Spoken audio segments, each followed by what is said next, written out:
কলকাতায় গ্রেফতার হলেন বাংলাদেশি মডেল শান্তা পাল। কলকাতায় ভুয়া ভারতীয় নথি নিয়ে অবৈধ বসবাসের অভিযোগে বাংলাদেশি মডেল ও অভিনেত্রী শান্তা পালকে গ্রেফতার করা হয়েছে। 30 জুলাই রাতে পার্ক স্ট্রিট থানার পুলিশ যাদবপুর থানা এলাকা থেকে তাকে গ্রেফতার করে। জানা গিয়েছে, অ্যাপ ক্যাবের ব্যবসা করতে গিয়ে পুলিশের জালে ধরা পড়েছেন শান্তা। তার কাছ থেকে উদ্ধার হয়েছে ভারতীয় নাগরিকত্বের নথি, ভোটার কার্ড ও আধার কার্ড, প্যান কার্ড, এমনকি রেশন কার্ডও।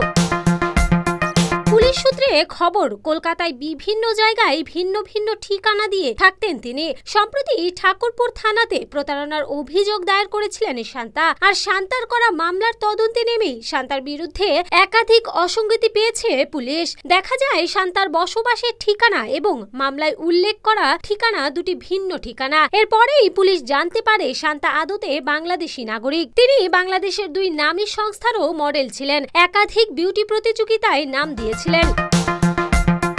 জানা গেছে, তার স্বামী অন্ধ্রপ্রদেশের বাসিন্দা। তার সোশ্যাল মিডিয়ার বিভিন্ন পোস্ট খতিয়ে দেখার পাশাপাশি শান্তার ফ্ল্যাট থেকে মেলা ভোটার, আধার ও রেশন কার্ড বৈধ কিনা বা কিভাবে এই কার্ড পেলেন তা নিয়েও তদন্ত শুরু হয়েছে। 30 জুলাই বুধবার তাকে আদালতে তোলা হয়। 8 আগস্ট পর্যন্ত পুলিশি হেফাজতে রাখার নির্দেশ দেয় আদালত।